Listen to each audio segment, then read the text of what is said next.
This last fall, I was gifted with a trip to England. And while I was in England, I went and studied and looked at all the great cathedrals of England, which are now basically museums. In fact, you have to pay 30 bucks to go look at a church. I get to look at churches for free all the time around here.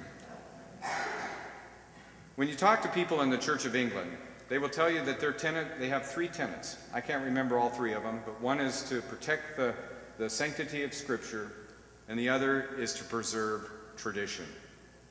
That's why their church is a cathedral today, and why it sits empty.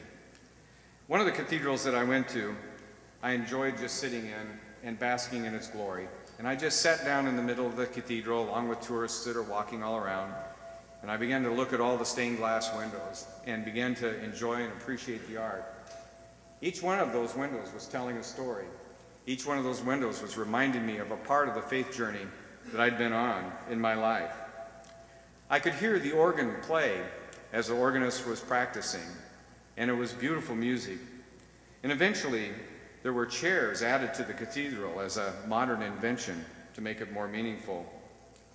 Anyhow, as I was sitting there, a young couple came, and they sat about 6 rows ahead of me. And I got these new hearing aids, and I can turn them up, and I can hear exactly everything they're saying 6 rows up there.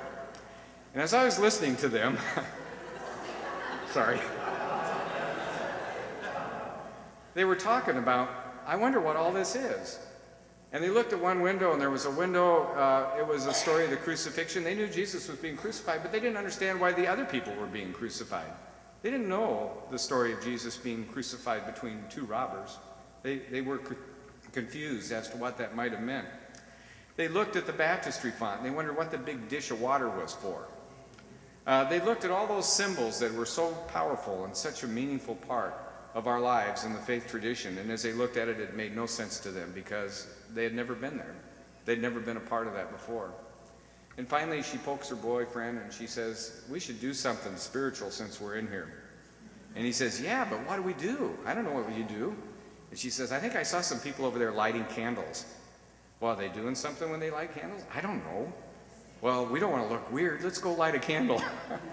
And so they went up and they lit a candle and they stood there in silence. There was just a little part of them that wanted to express their spirituality.